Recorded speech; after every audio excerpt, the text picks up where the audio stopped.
Welcome to another edition of Politics Done Right. I'm Egberto Willis, your host. Today, we are honored to continue our series, A Better Human Story, with Dr. Andy Schmookler. Who's Dr. Andy Schmookler? A prize-winning author, a former Democratic candidate for Congress in Virginia's very rich Shenandoah Valley, former talk radio show host, summa cum laude graduate of Harvard University, award-winning distinction in a program specifically created to accommodate his original theory explaining how civilizations have developed, and a frequent columnist in newspapers around the United States. In continuation with our series, today we're going to discuss three important articles that he wrote, specifically The Right of Secession, A Better Human Story, that I'm going to want to explore.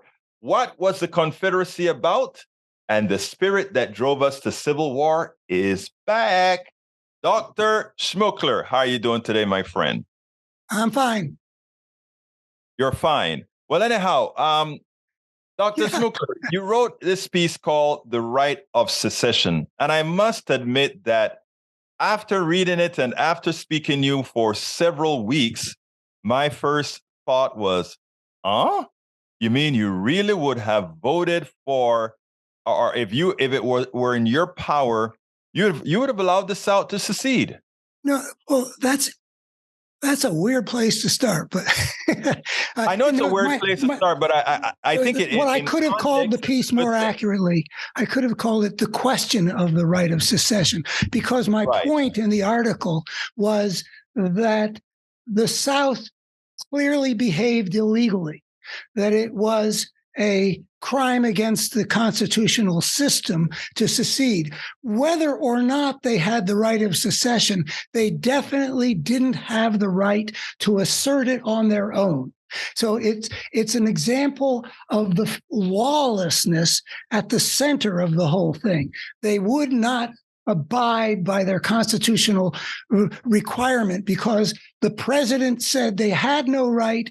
They said, yes, we do have a right. There is a way that we Americans had agreed with the Constitution to decide conflicts like that. And that's to take it to the Supreme Court. If I had been on the Supreme Court, I might have said, I would be willing to argue the possibility that the South did have the right to secede. Doctor, go ahead. But that's not important. The important thing is we see lawlessness at the center of the Confederacy. Great. Doctor, please come a little bit closer to the center of the screen, because right now you're kind of on the right side. So a little more close. I appreciate that. Oh, okay. A little bit more. A little bit more. Yeah. I'm center left, aren't I? Yeah.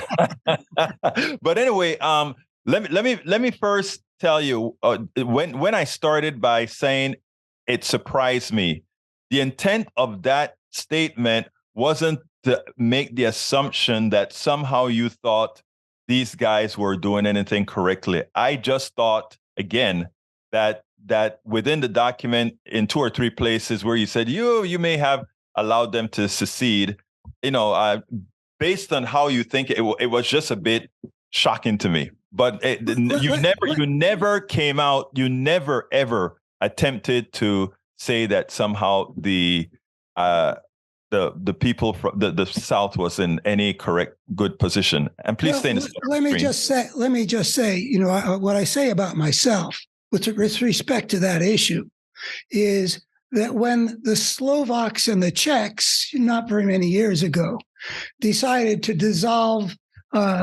the Czechoslovakia into 2 different countries, I felt supportive of the Slovaks in their desire. I felt, okay, self-determination of people. It's a basic principle, one of Woodrow Wilson's 14 points. Likewise, I have a lot of sympathy for the Scots who want to be part of the EU and to dissolve their connection with the UK. So in principle, I think that maybe people do have the right, through some kind of agreed procedure, to dissolve a nation. I'd be willing to hear that case. But my point is, and here's the important thing about this whole issue, is that when we look at what the South did in seceding, which was a criminal act, we can see the lawlessness that now we see from a force that looks very much like it in attempting a coup d'etat rather than accepting the outcome of an election. We can see lawlessness in the refusal to submit to legitimate authority over them when they lose.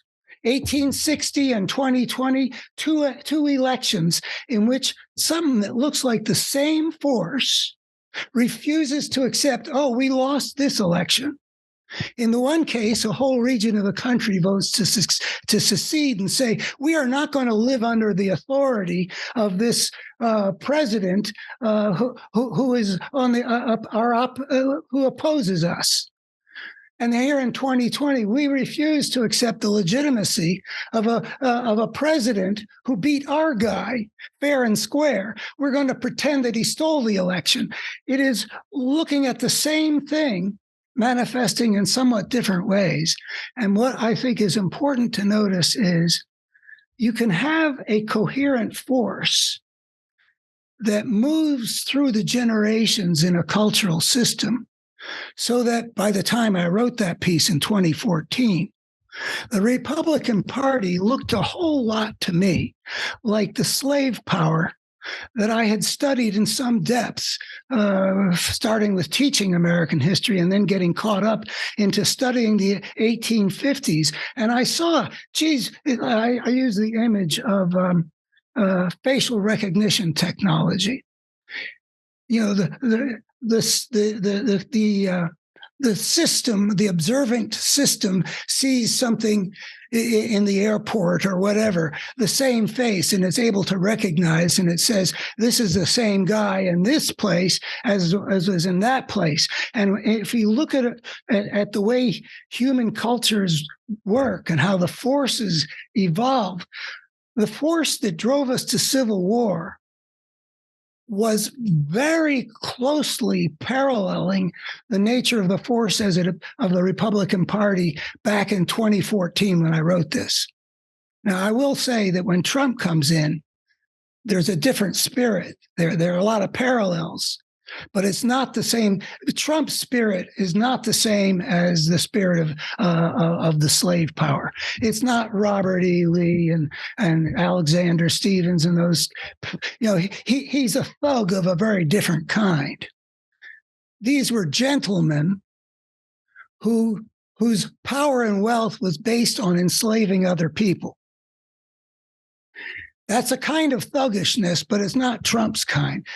Anyway, Trump has muddied the waters, is what I'm trying to say. But back in 2014, we could see that there was a spirit that moved from 1850 through the Civil War, through the rise of the Ku Klux Klan, through the Jim Crow South, through Plessy versus Ferguson saying separate is equal, through all the lynchings.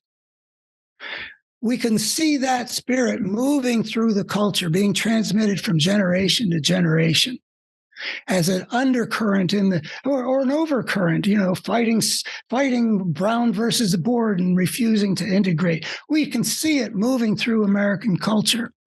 And then it takes over the Republican Party. That's interesting. Now, I must say that you closed the article with the following statement. We should remember that when a part of the nation chose to depart from the Constitution and turn instead to force, the whole nation suffered grievously, but especially the part that made the what kind of choice? The lawless choice. Well, you know, I define evil. I mean, I'm careful about the stuff I'm saying, you know, in terms of working it through. I define evil as a coherent force that consistently works to make the human world worse. Or you could say consistently works to make the world more broken. So what happened in the 1850s is that there was a kind of brokenness, which you can sort of see moving in the whole system. It's got to do with slavery, but It's also got to do with huge power imbalances in the plantation cultures of the South, and a variety of other things. That's like, you can the brokenness of the world that came together, and it consistently works to make the human world worse. Well, boy, what a bonanza the Civil War was for that. I mean, here we are 150 years later, and the wounds still have not healed. Talk about a big coup for the force of brokenness. And now we're dealing with the new manifestation of that, which now threatens the very survival of American democracy, as well as exacerbating the tensions between the races, as it always did, as well as widening the gulf between the richest and the rest. And all the other things it does, denying climate change, wherever you look, giving us a Supreme Court that's corrupt and a partisan force that only pretends to care about justice, all kinds of ugliness. It's all aligned there. Now, in your second article, what was the Confederacy about? As you know, right now in our current body politic, the Republican Party, who now represent for all practical purposes the aims of the Confederacy, they would want one to believe that this thing that we are the accusations that we put on them as far as their racial inclinations, their socioeconomic inclinations are false. I think you kind of laid rest to that with this other article where you pointed out, no, you can't argue when even the vice president of this Confederacy stated things like, we consider, quote unquote, the Negro lesser. So please expand on what you're trying to talk about. Well, back in about 2002, maybe, one of the great Civil War scholars of our time wrote a piece in the New York Review of Books where he lays out how almost immediately after the Civil War, the ruling class of the South started putting out patent falsehoods about what the Civil War had been about. The lost cause, states' rights. I mean, all a bunch of crap. I mean, all you got to do is look at the statements that they made, like that cornerstone speech by the vice president, Alexander Stevenson, saying that the foundation of our new government is that great moral principle that the white man is superior to the black man and the black man should be enslaved by the white man. I mean, that's basically what he says right out there at the beginning, before the war actually comes to blows. And yet, generations in the South are being fed the big lie that the war wasn't about the enslavement of black people by white people. I mean, it was but the big lie. So one of the things you see is that between the leadership in this particular political culture and the common people, common white people, there's a relationship of deception, manipulation, and exploitation. Here I am in Virginia looking out over the Shenandoah Mountains. Those Virginians that charged up Cemetery Hill and got slain by the thousands at Gettysburg were fighting to defend an economic and power system that was considerably contrary to their interests. I mean, the Irish coming into the New World back in 1840s and like that during the famine, they chose to go to the North because they were smart enough to know you don't want to be competing against slave labor. All they get paid is like what livestock gets paid, enough to keep them alive and able to work. You don't want to compete against that. So the Irish went to New York and Philadelphia and Boston. They didn't go to Atlanta, compete against slaves. Nonetheless, these guys have been manipulated. I mean, I don't necessarily know exactly how it worked, but I really did study a fair amount. And it looks to me like at the center of the manipulation was the idea that when anybody criticizes slavery, They are insulting the honor of the South. They were going to harness the ideals of honor that, I don't know, the Scots Irish or whoever, came to the New World with this. You don't want to be dishonored. That's important in certain, there's a book by Wyatt Brown about the ethic of honor in American South before the Civil War. So they get manipulated into being willing to fight and die by the hundreds of thousands to defend a system that was contrary to their interest. Now, what do you see when you look at the Republican Party and its supporters now? It's the same damn thing. I mean, their big desire to repeal Obamacare, they were only interested in fighting to get more power for themselves, even willing to inflict significant injury on millions of their own supporters by eliminating what had finally given them a modicum of healthcare security, the kind of healthcare security that the citizens of every other major advanced society have. They don't care.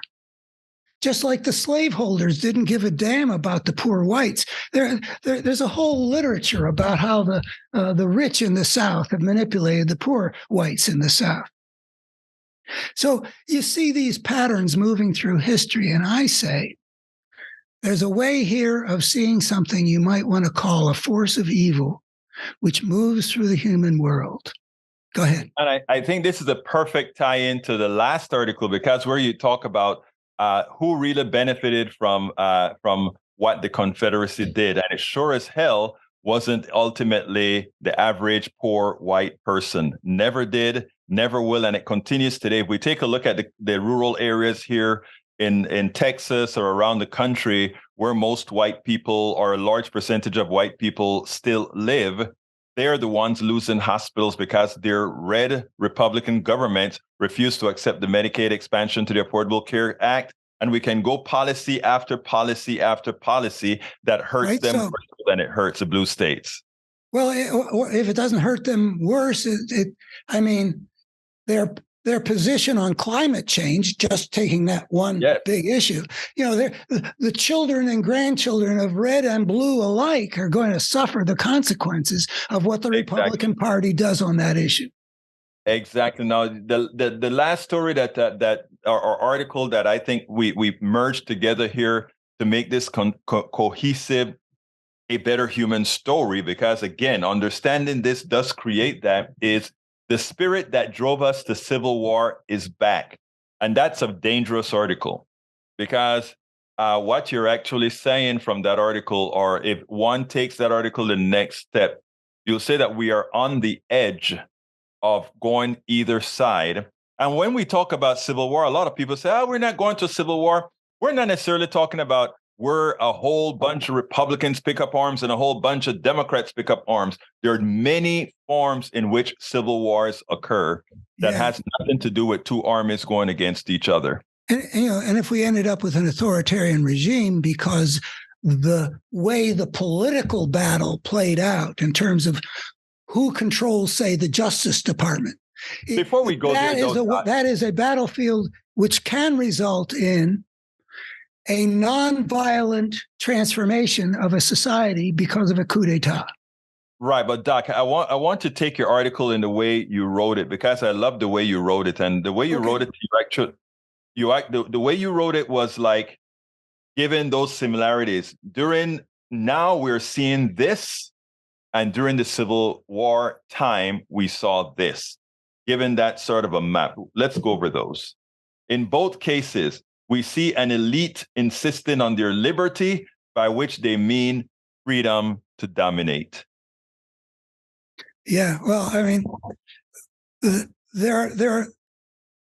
they are always interested in removing any kind of constraints on their actions, whether it be legal constraints or whatever. If they're the plutocracy, they don't want regulation. They don't want to have to reduce their amassing of wealth in order to serve the public good or the common good. That's what regulation is ideally. You can't leave it to giant corporations to determine what kind of impact they're going to have on the environment, because the system is not set up to even enable them to make the responsible decisions in a competitive market. So you need to have a governmental regulation that says, thou shalt not discharge, this toxins into the river. Otherwise, they'll do that if it's cheaper than doing something responsible. So you need absolutely. So their liberty that the Chamber of Commerce is always trying to get is the freedom to destroy the world around us if that's how they make the most money. And we can't let that. Now, interestingly, the other topic, in both cases, the use of the structures of American democracy was combined with a contempt for the democratic values that inspired our founders. Before you address that, I want to ask you to address it in a context that you didn't address it in your document. I am very concerned, even with, let's say, progressives like yourself, for all practical purposes, giving the founders a pass. In other words, you're correct that the founders did believe in some modicum of democracy, but I don't know how far away they are or they were from some of the anti-democratic behavior, the anti-democratic modal of the Republican Party of today. Please go at it. Oh, so what was the main thing you wanted me to address there? In both cases, the use of structures of American democracy was combined with a contempt for the democratic values that inspired the founders. I would have ended that sentence with the contempt for the democratic values, period. Well, as for the faults of our founders, I really don't. I don't think that's. I mean, yeah, we can write books about, white men of property and all that stuff. So, but I think what's important about the founders, if you look at it in the context of history, is the rather almost superhuman step that they took in a certain direction. Not that they left behind the corrupt aspects of the world out of which they emerged. No, they didn't. But what was important was that they had words that developed a greater power than they'd ever had, like all men are created equal, and the government derives its just powers from the consent of the governed. That's what's important about those guys. But so what we see happening in cultures is always that there's this battle between the forces that make things more broken and the forces that make things more whole. And, Thomas Jefferson with his slaves and his all men are created equal, he was obviously contained aspects of both sets of forces. He was caught in contradictions that he wasn't able to resolve. But he did articulate the morally corrupting aspects of being a slaveholder. Right now, and I think it's important for folks like myself and others who live in this society where a lot of the discretion, the indiscretions of the past still holds true.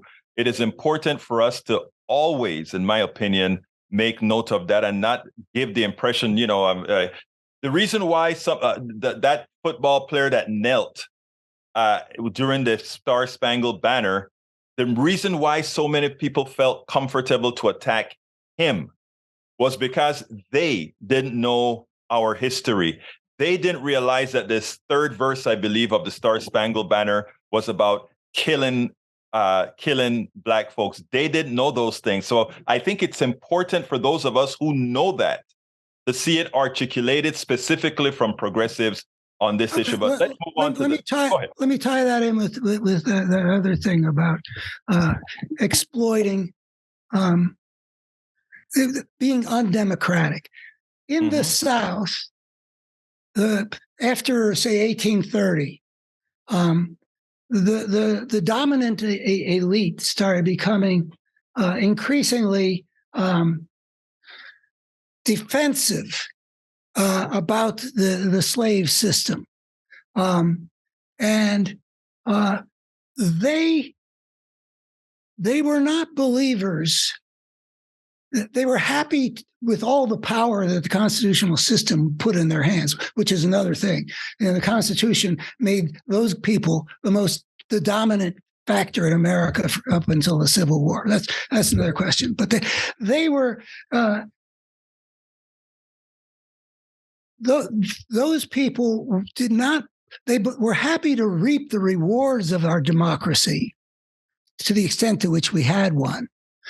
But they were not willing to abide, even in the 1830s and 40s, by some of the fundamental principles of the democracy, which is they banned anti-slavery literature from the mails. That is not consistent with the First Amendment. I mean, it is patently unconstitutional, but that's how it was. And likewise, in our times, this re-emergence of that same force with its lust for power, they have shown themselves, well, in the last couple of years, willing to back a coup d'etat.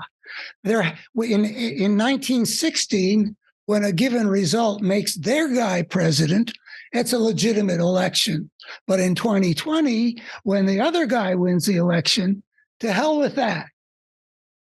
We're going to vote against the certification of the legitimate electors because we insist that elections matter only when it gives us power, and we deny the validity of any election in which we're defeated, like Kerry Lake still does.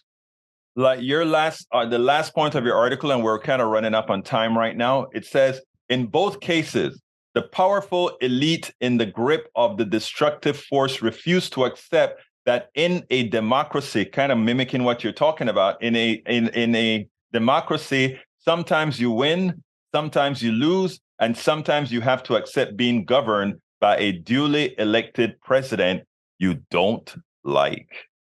Let me take a couple of steps into the biggest level of abstraction within which I think this is properly understood. These political battles represent a battle between two basic approaches to the terribly important problem of power. In one, the few tyrannize the many.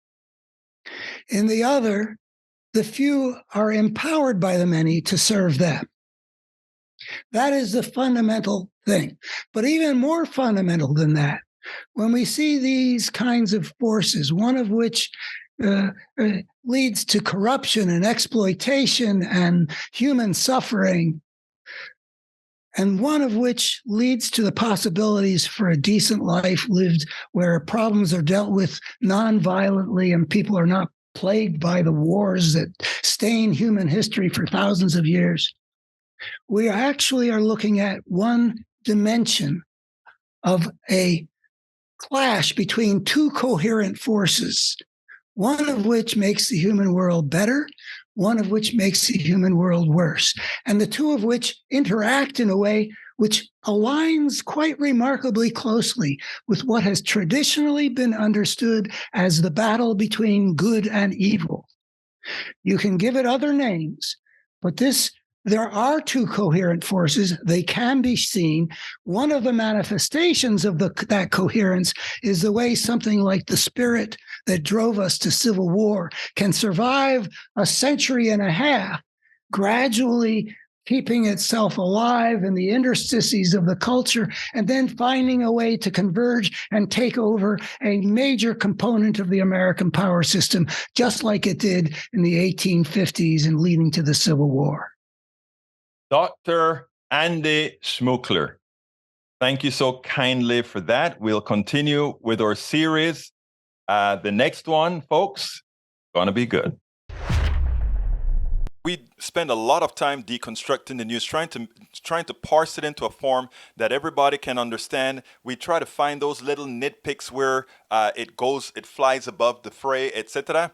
If you really like these videos that we do, I want to ask a big favor. Please go ahead, number one, subscribe to our channel, and number two, please join if you can. Thank you so kindly for watching. Keep watching. Please remember to share. We must populate the entire internet with our progressive message, a message that we know is what most Americans say that they want. So help us, please join.